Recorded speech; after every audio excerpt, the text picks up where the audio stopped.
नमस्ते दोस्तों, मैं हूँ राधा और एक बार फिर से मैं आपके लिए एक बहुत ही खास और चमत्कारी वीडियो लेकर आई हूँ। आज की कहानी माँ काली और उनके एक परम गरीब भक्त की है। और हाँ, माता काली का कहना है कि इस वीडियो को अंत तक देखें, क्योंकि आधी कहानी छोड़कर जाने से पाप लगता है और माँ का अपमान होता है।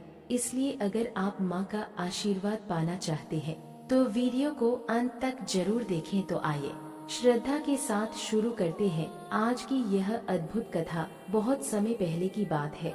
एक छोटा सा गांव था जिसका नाम था रतनपुर। उस गांव के किनारे एक टूटी फूटी झोपड़ी में माधवन नाम का एक गरीब ब्राह्मण रहता था। माधवन के पास न तो धन था, न ही जमीन और न ही परिवार का कोई सहारा। उसके पास अगर कुछ था तो वह थी माँ काली के प्रति अटूट श्रद्धा। माधवन रोज सुबह उठकर नदी में स्नान करता और पास के पुराने काली मंदिर में जाकर माँ की सेवा करता। वह मंदिर बहुत पुराना और जर्जर हो चुका था। वहाँ कोई और भक्त शायद ही कभी आता था, लेकिन माधवन के लिए वही मंदिर स्वर्ग था। एक समय ऐसा आया जब गांव में भीषण अकाल पड़ा। लोगों के पास खाने के लिए दाने नहीं बचे। माधवन, जो पहले से ही गरीबी में जी रहा था, अब भूख से बेहाल होने लगा। उसके पास माँ को चढ़ाने के लिए एक फूल तक नहीं बचा था, क्योंकि अकाल के कारण सारे बाग बगीचे सूख चुके थे। एक दिन माधवन ने 3 दिनों से कुछ नहीं खाया था। उसके शरीर में चलने की भी शक्ति नहीं थी।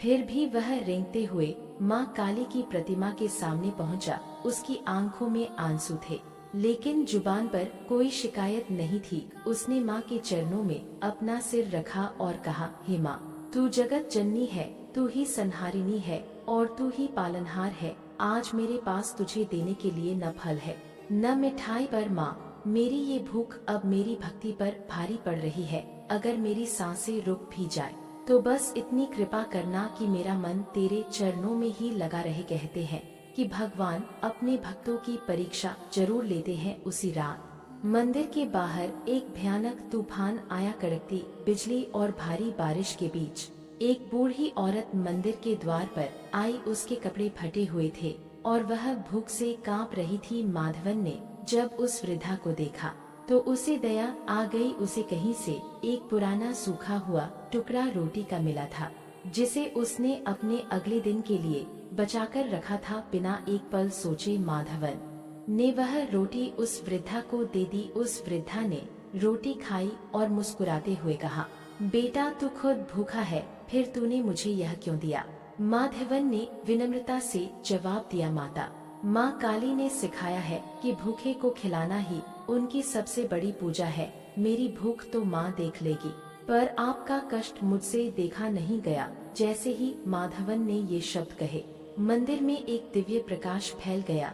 वह वृद्धा अचानक गायब हो गई और उसके स्थान पर साक्षात माँ काली अपने विकराल और ममतामी रूप में प्रकट हुई। उनके गले में मुंडमाला थी, हाथ में खप्पर था, लेकिन उनकी आंखों में एक माँ की करुणा थी। माधवन यह देखकर दंग रह गया। वह माँ के चरणों में गिर पड़ा। माँ काली ने मधुर स्वर में कहा, उठ मेरे बच्चे, तेरी निस्वार्थ भक्ति और इस परीक्षा में तेरी जीत ने मुझे प्रसन्न कर दिया है। तूने खुद भूखा रहकर मुझे उस वृद्धा के रूप में भोजन कराया। आज से तेरी दरिद्रता का अंत होता है। अगली सुबह जब माधवन उठा तो उसने देखा कि उसकी टूटी झोपड़ी एक सुंदर भवन में बदल चुकी थी। उसके आंगन में अनाज के ढेर लगे थे और उसका शरीर भी स्वस्थ और तेजस्वी हो गया था। गांव के लोग यह देखकर हैरान रह गए। जो लोग कल तक माधवन का मजाक उड़ाते थे, वे अब उसके चरणों में गिर पड़े। माधवन ने वह सारा धन और अनाज गांव के गरीबों में बांट दिया और खुद ताम्र माँ काली की सेवा में लगा रहा। दोस्तों, माधवन की यह कहानी हमें सिखाती है कि सच्ची भक्ति महलों में नहीं, बल्कि साफ दिल में बसती है। धैर्य और विश्वास कठिन से कठिन समय को भी काट देता है। परोपकार ही ईश्वर की सबसे बड़ी सेवा है। जब आप किसी जरूरतमंद की मदद करते हैं तो साक्षात ईश्वर प्रसन्न होते हैं। माँ काली कभी अपने भक्त को भूखा नहीं रहने देती। बस शर्त यह है कि आपकी भक्ति में स्वार्थ नहीं, बल्कि समर्पण होना चाहिए। आशा है कि आपको माँ काली और उनके इस गरीब भक्त की यह कहानी पसंद आई होगी। अगर आप भी माँ काली के भक्त हैं तो कमेंट बॉक्स में जय माँ काली जरूर लिखें और इस वीडियो को अपने दोस्तों के साथ शेयर करें ताकि उन्हें भी माँ की महिमा का पता चले।